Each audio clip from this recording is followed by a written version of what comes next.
नमस्कार मंडळी, मी दिव्या पुन्हा एकदा तुम्हा सर्वांचे खूप सारे स्वागत करते माझ्या यूट्यूब चॅनलमध्ये। दिवाळीची साफसफाई म्हटलं म्हणजे चालूच राहते, काहीही करा पण संपायचं नावच घेत नाही आहे। एक झालं की एक झालं की एक सुरूच आहे। आज आलेली आहे मी ते टेरेस साफ करायला। तर सकाळीच उठून सर्वात आधी टेरेस साफ करायला घेतलेला आहे, कारण दुपारून थोडंसं ऊन पडायला लागतं आणि ऊन पडायला लागलं म्हणजे टेरेसवरती काम करणं खूपच जड जातं। तर काही दिवस झाले आता जे आतमधलं साफसफाई सुरू होती त्यासाठी मी एक्स्ट्राच्या दोऱ्या वगैरे बांधल्या होत्या, जेणेकरून कपडे वगैरे सुकायला जागा मिळेल। पण आता सर्वच कपडे वगैरे सुकून झालेले आहे। सर्व जे सामान आहेत ते सुकून वगैरे व्यवस्थित ऑर्गनाईज करून झालेलं आहे। तर म्हटलं चला आता दोऱ्यांचंही काम झालं, मग दोऱ्या वगैरे काढून घेतल्या आणि सर्व जे टेरेस आहे ते व्यवस्थित सर्वात आधी झाडून वगैरे घेतलं।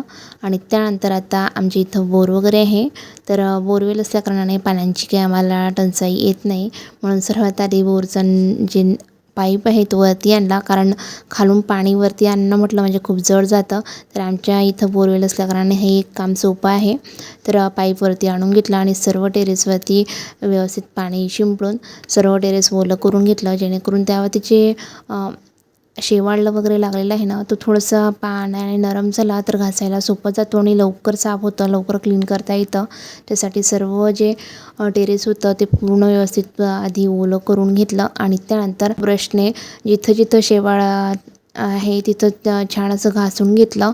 थोडं त्याला ओलसर होऊ दिलं, थोडंसं मुरू दिलं आणि त्यानंतर घासायला ते सोपं गेलं, म्हणून थोडं जिथं ओलसर वाटलं तिथं घासत घेतलं, जिथं कोरडं वाटलं तिथं परत थोडंसं पाणी टाकायचं आणि घासायचं। कारण शेवाळनं जिथं आमच्या इथं थोडंसं खड्डेशे आहे तिथं खूपच शेवाळ झालेला आहे आणि तो घासायलाही खूप जड जात आहे।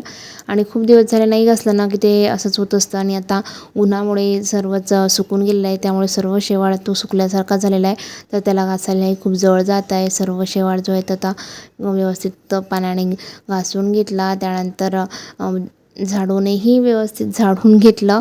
सोबत आमच्या टेरेसवरती आम्ही हौद वगैरे बांधलेला आहेत, कारण मी आधी तुमच्यासोबत मागे शेअर केलेलं होतं की आमच्या इथं आम्ही स्पिरुलिना प्रोजेक्टचा प्लॅन टाकलेला होता, पण काही कारणास्तव तो वर्क झाला नाही आणि तो तिथंच बंद करावा लागला। तर त्यासाठी जो टँक आम्ही केलेला होता तो टँक आता तसंच पडून आहे, त्यामुळे त्या टँकमध्येही पाणी साचलं जातं आणि टँकही पूर्ण खराब होतं, तिथंही पूर्ण शेवाळ होतं। तर तो टँकही व्यवस्थित घासून घेतला, सर्व घासून झालं, धुवून झालं। त्यानंतर तेवढ्यातच शचीचे बाबाला म्हटलं चला बाबा एक बरं काम झालं की तुम्ही आलेत वरती। तर म्हटलं तर मी खाली जाते, कारण आता घासून माझ्या हात खूप दुखून आले, मी थोडीशी खाली जाऊन बसते, तुम्ही फक्त एवढं पाणी टाकून द्या आणि मी जाते खाली। तर ते बोलले ठीक आहे, मी तुला बोलायला चालव, शची उठत आहे, तू जा खाले। आणि तर मी आले खाले आणि शचीला उठवत आहे आणि त्यांनी पूर्ण जे टेरेस होतं ते धुवून काढलं।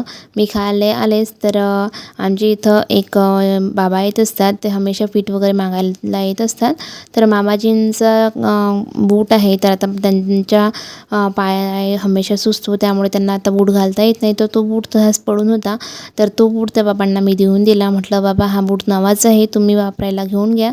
आणि तेही हमेशा आले की काही बाई आहे का असं का तसं काय मागत असतात।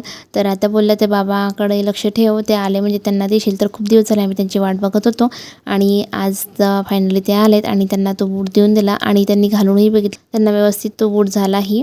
तर ते बाबा वगैरे केले, त्यानंतर मी शचीला उठवलं, तिला आंघोळ वगैरे घातली आणि तयारी वगैरे केली तिची।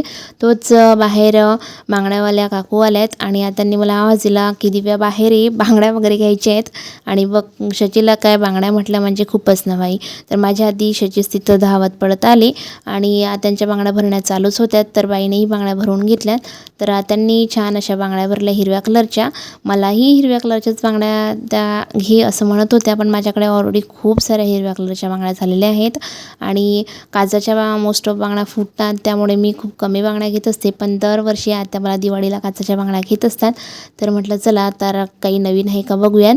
तर त्यांनी ज्या बांगड्या भरल्या तशा मला घ्यायच्या होत्या, पण त्या नेमक्या 1 डझनच होत्या आणि त्या त्यांनी घातलेल्या होत्या। म्हटलं जाऊ द्या, तर त्यांनी घेतल्या तर मी काही वेगळ्या घेते, म्हणून मी या छान अशा मरून कलरच्या बांगड्या घेतलेल्या आहेत आणि त्याला छान असे डायमंड खडे हे, त्यामुळे मला त्या बांगड्या आवडल्यात आणि आमच्या बांगड्याच घेण्या चालू होते। तर तूपवाले काकाही आले आणि आता सणासुदीला तूप तर लागतंच.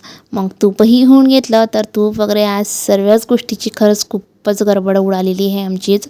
तर तूप वगैरेही घेतलं, बांगड्यांचंही झालं आणि आत्ता मी आलेली आहे आतमध्ये.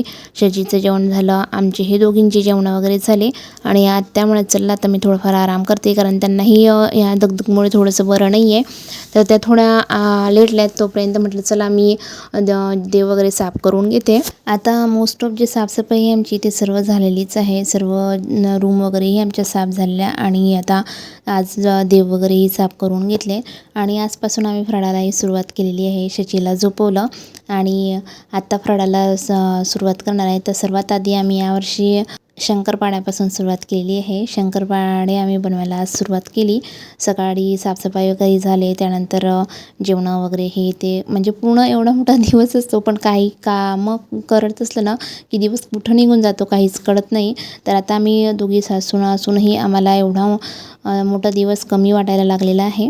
आणि आता जसं जसं दिवाळी जवळ येत आहे तसं कामंही दिसत आहेत. हे राहिलं ते राहिलं ते राहिलं असं सुरू आहे. आणि बरोबर दिवाळी झाली की दुसऱ्या दिवसपासून काहीच दिसत नाही, कामही दिसत नाही आणि सर्व काही असं थकवा जाणवायला लागतो. जोपर्यंत दिवाळी येत नाही तोपर्यंत शरीराला थकवाही जाणवत नाही. तर चला आज शंकरपाळ्या बनवायला आम्ही घेतलेले आहेत. तर सर्वात आधी माझी देवांची साफसफाई झाली. देव मी कसे साफ करते वगैरे याचा व्हिडिओ मी तुमच्यासोबत आधी शेअर केलेला आहे. तर मी देव सर्व क्लीन करून घेतले आणि आता देव क्लीन करून झाले. बाकी माझे पितळेचे भांडे वगैरे क्लीन करायचे बाकी आहेत आणि बाकी बाहेरचीही साफसफाई बाकी आहेत. तर तेवढं बाकी कामं राहिलेले आहेत. तर ते रोज थोडं थोडं करत आहे, कारण अजून 2-3 दिवस दिवाळी बाकी आहे. तर म्हटलं चला आता थोडं थोडं करूया. तर रोज एक एक फराळाचंही करायचं म्हटलं म्हणजे तरी दिवाळीच येते, म्हणून म्हटलं थोडा साफसफाई सोबतच फराळाचं वगैरे असं सर्व थोडं थोडं करत घेतलं. तर तेवढंच अंगावरती येत नाही तर एका दिवशी सर्व करायचं म्हटलं म्हणजे लोडही येतो आणि थकवाही जास्त जाणवतो. म्हणून थोडं असं आमचे कामंही करणं चालू आहेत. तर चला आता दोघं मिळून आम्ही शंकरपाळे करत आहोत. तर मी शंकरपाळे बनवत आहेत, लाटत आहे आणि बनवत आहे आणि आता जे आहे ते तळून काढत आहेत. तर छान असे छोटे शंकरपाळे मी इथं बनवले आणि त्यांनी शंकरपाळे तळायला घेतलेत. आम्ही दोघीजणी मिळून करत आहोत, त्यामुळे आम्हाला जास्त टाईम लागला नाही. थोड्या वेळातच आमचे जे शंकरपाळे आहे ते तोडून आणि बनवून तयार झालेत. तरीही कितीही म्हटलं ना तरी टाईम हा होतच असतो. तर आता सर्व सकाळची कामं वगैरे आणि नंतर हे फराळाचं वगैरे सर्व बनवत आम्हाला संध्याकाळच झाली. त्यानंतर संध्याकाळची कामं वगैरे असं सर्व करता पूर्ण दिवस हा कुठं निघून जात असतो तो काही कळतच नसतो.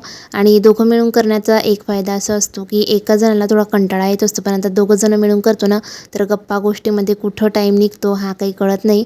तर आमचं तसंच असतं. आम्ही एरवी तरी एवढं बडबड करत नाहीत, पण असं काही काम असलं काही असलं की करता आमचं काही जुन्या गोष्टी आणि आम्ही आत्या भाषाच आहोत, त्यामुळे आमच्या घरच्या गोष्टी गावावरच्या गोष्टी या खूप काही गोष्टी आमच्या निघत असताना आमचं बडबड आणि हसणं वगैरे चालू असतं. तर चला बडबड वगैरे करत आमचे जे शंकरपाळे आहेत ते आता बनवणे चालू आहेत आणि थोड्या वेळातच जे आहे ते बनवून आमचे शंकरपाळे आता तयार झालेले आहेत. आणि ही बघा आपण बघू शकता किती छान आणि मस्त असे आमचे शंकरपाळे झालेले आहेत. त्यांचा कलरही खूप छान आहे आणि त्याला पदरही खूप सुटलेले आहेत. तर आपण बघू शकता किती छान असे शंकरपाळे झालेले आहेत आणि चवीलाही खूप छान झालेले आहे. तसं तर आम्ही दिवाळीशिवाय म्हणजेच पूजेशिवाय शंकरपाळे वगैरे खात नसतात, पण सर्व जे सामान आहे ते टेस्ट करून बघायसाठी आमच्या इथं शचीचे बाबा असतात. प्रत्येक गोष्ट आम्ही त्यांना देत असतो टेस्ट करायला. तर चला सर्व शंकरपाळे आता बनवून झालेले आहे. शचीच्या बाबांनी टेस्टही केली, कसे झाले वगैरे तेही त्यांनी सांगितले. सर्व आवरचीवर करण्यात संध्याकाळच झाली. संध्याकाळचे कामं वगैरे आवरून घेतले, दिवाबत्ती केली. तोपर्यंत शंकरपाळेही छान प्रकारे थंड झालेले होते. चला तर म्हटलं त्याला डब्यामध्ये पॅक करून ठेवूयात. तर सर्व शंकरपाळे डब्यामध्ये भरून घेतले आणि त्यानंतर मग स्वयंपाकाला लागायचं होतं, कारण मामाजी आता घरी आलेले होते आणि शचीही झोपेतून उठून बाईचंही पळपळ सुरू होतं इकडे तिकडे आणि तिला काही खाली दिसलं म्हणजे ती डायरेक्ट मुठाच्या मुठा घेऊन इकडे तिकडे फेकते. म्हटलं तिला जर दिसले तर परत घेऊन पूर्ण घरभर फेकून द्यायची आहे, म्हणून सर्वात आधी शंकरपाळे डब्यांमध्ये भरून ठेवून दिले.